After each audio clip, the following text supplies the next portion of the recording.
દાદાની વાર્તાઓ. જંગલમાં તો 15મી ઓગસ્ટના દિવસે સંગીત સ્પર્ધાનું આયોજન કરવામાં આવી રહ્યું હતું. આગલા દિવસે જંગલમાં જાહેરાત કરવામાં આવી કે જે સૌથી સારું ગીત ગાશે તેને જંગલના રાજા તરફથી શ્રેષ્ઠ સિંગરનું બિરુદ મળશે અને રાજા પોતાના હાથે તેને તાજ પહેરાવશે. બીજા દિવસે સવારે 15મી ઓગસ્ટના દિવસે દરેક પશુ અને પક્ષી એકત્ર થયા. ધ્વજવંદન થઈ ગયા પછી શિયાળ ભાઈએ ઘોષણા કરી કે જેને સંગીત સ્પર્ધામાં ભાગ લેવો હોય તે આવીને શરૂઆત કરી શકે છે. સૌથી પહેલા તો કાગડાભાઈએ આવીને ગાવાની શરૂઆત કરી. है वतन हमको तेरी कसम, तेरी राहों में जा तक लुटा जाएंगे. है वतन हमको तेरी कसम, तेरी राहों में जा तक लुटा जाएंगे. फूल क्या चीज है तेरे कदमों पे हम भेंट अपने सरों की चढ़ा जाएंगे. ऐ वतन. ત્યારબાદ બીજા નંબરે ઉંદરભાઈ આવીને ગીત ગાયું. मेरे देश की धरती,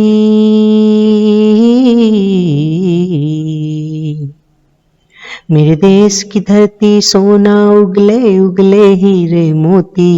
मेरे देश की धरती, मेरे देश की धरती, मेरे देश की धरती सोना उगले उगले हीरे मोती. मेरे देश की धरती, मेरे देश की धरती. हो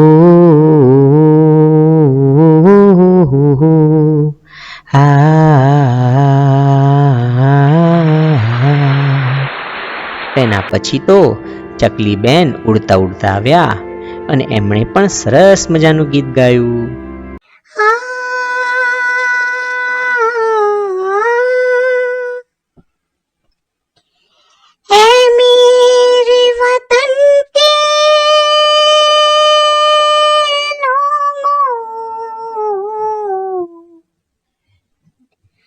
तुम खूब लगा लो नारा, ये शुभ दिन है हम सबका. लहरा लो तिरंगा प्यारा, पर मत भूलो सीमा पर वीरों ने है प्राण गवाए. कुछ याद उन्हें भी कर लो, कुछ याद उन्हें भी कर लो जो लौट के घर ना आए, जो लौट के घर ना आए. ચકલીબેન પછી તો બકરીબેન આવ્યા અને તેમણે પણ સરસ ગીત ગાયું. सारे जहां से अच्छा हिंदुस्तान हमारा हमारा, सारे जहां से अच्छा हिंदुस्तान हमारा. हम बुलबुले हैं इसकी, ये गुलसिता हमारा हमारा, सारे जहां से अच्छा हिंदुस्तान हमारा हमारा, सारे जहां से अच्छा. અંતે તો આવ્યા પોપટભાઈ અને તેમણે પણ સરસ મજાનું ગીત ગાયું.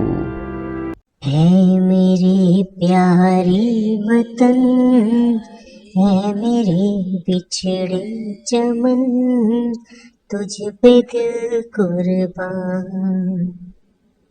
है मेरे प्यारे वतन है मेरे बिछड़े चमन तुझ पे दिल कुर्बान तू ही मेरी आरज़ू तू ही मेरी आबरू तू ही मेरी जान है मेरे प्यारे वतन है मेरे बिछड़े चमन तुझ पे दिल कुर्बान એમ વારાફરતી એક પછી એક બધાએ ગીતો ગાયા. ત્યારબાદ તો શિયાળભાઈએ સ્પર્ધા પૂર્ણ થઈ એવી જાહેરાત કરી અને સિંહ રાજાને મંચ ઉપર રિઝલ્ટ માટે બોલાવ્યા. સિંહ રાજાએ તો સ્ટેજ પર આવીને કહ્યું કે દરેક જણે ખૂબ જ સરસ ગીતો ગાયા છે, પરંતુ આ વર્ષે શ્રેષ્ઠ ગીત ગાનારનું બિરુદ મળે છે ચકલીબેનને. આમ કહીને સિંહ રાજાએ તો ચકલીબેનને બોલાવ્યા અને તેમને તાજ પહેરાવ્યો. અને આમ જંગલમાં યોજાયેલી સંગીત સ્પર્ધા પૂર્ણ થઈ ગઈ અને દરેક પશુ અને પક્ષીઓએ આ સ્પર્ધામાં ખૂબ જ મજા કરી. દાદાની વાર્તાઓ.